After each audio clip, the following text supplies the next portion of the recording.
Pengertian pengelolaan layanan khusus. Manajemen layanan khusus adalah suatu proses kegiatan memberikan pelayanan kebutuhan kepada peserta didik untuk menunjang kegiatan pembelajaran agar tujuan pendidikan dapat tercapai secara efektif dan efisien.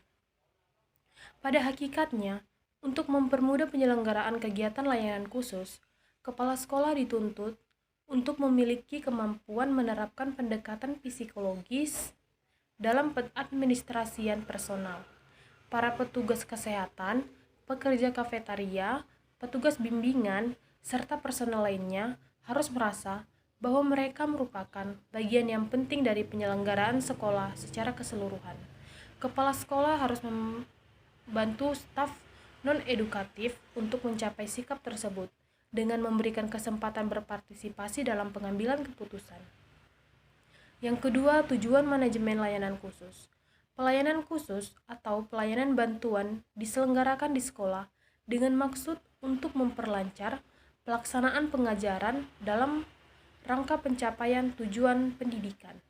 Prinsip-prinsip pelayanan khusus sekolah. Yang pertama, prinsip yang berhubungan dengan siswa.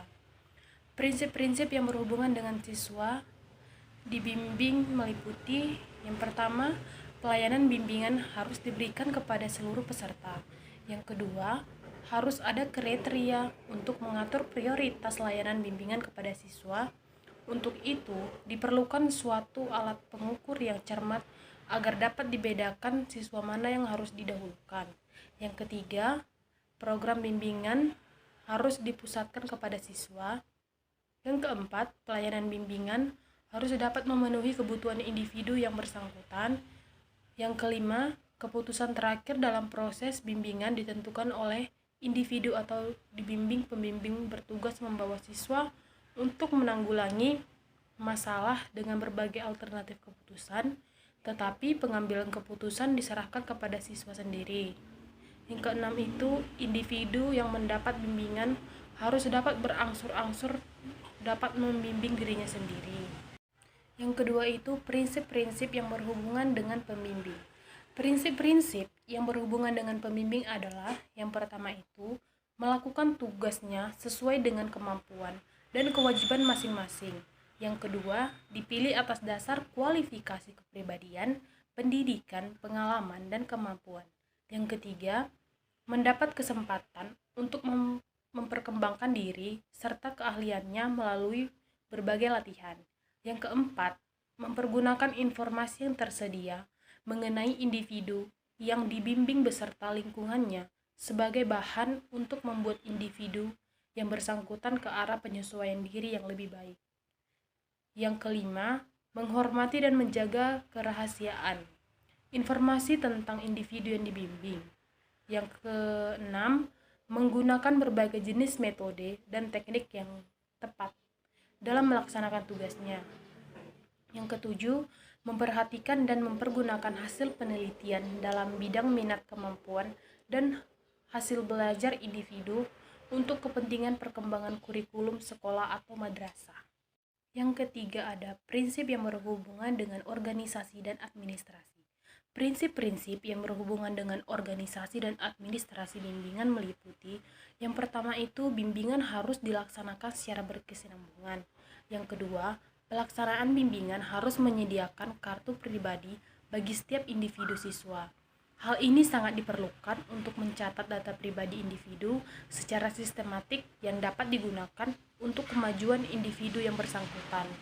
Yang ketiga, program bimbingan harus disusun dengan kebutuhan sekolah atau madrasah yang bersangkutan, sehingga layanan bimbingan mempunyai sumbangan yang besar terhadap program sekolah. Yang keempat, pembagian waktu. Pembagian waktu untuk setiap bimbingan secara teratur. Yang kelima, bimbingan harus dilaksanakan selama dalam situasi individual dan dalam situasi kelompok, sesuai dengan masalah dan metode yang dipergunakan dalam memecahkan masalah itu. Dan yang ketujuh, kepala sekolah. Kepala sekolah memegang tanggung jawab mendasar dalam pelaksanaan bimbingan. Jenis-jenis layanan khusus sekolah.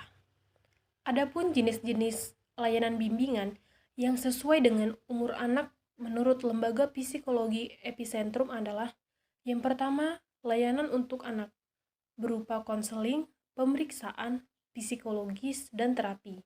Yang kedua, layanan untuk remaja meliputi konseling, pemeriksaan psikologis, training, dan outbound. Yang ketiga, layanan untuk tingkat TK dan SD meliputi pemeriksaan psikologis, layanan kunjungan psikologis.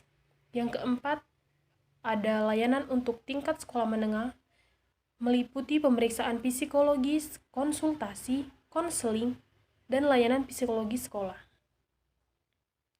Peran guru dan kepala sekolah dalam pengelolaan layanan khusus manajemen berbasis sekolah. Pengelolaan layanan khusus di sekolah pada dasarnya ditetapkan dan diorganisasikan untuk mempermudah atau memperlancar pembelajaran, serta dapat memenuhi kebutuhan khusus.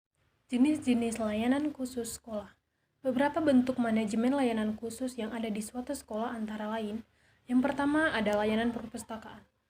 Perpustakaan merupakan salah satu unit yang memberikan layanan kepada peserta didik dengan maksud untuk membantu dan menunjang proses pembelajaran di sekolah, melayani informasi yang dibutuhkan, serta memberikan rekreatif melalui koleksi bahan pustaka. Yang kedua, layanan kesehatan.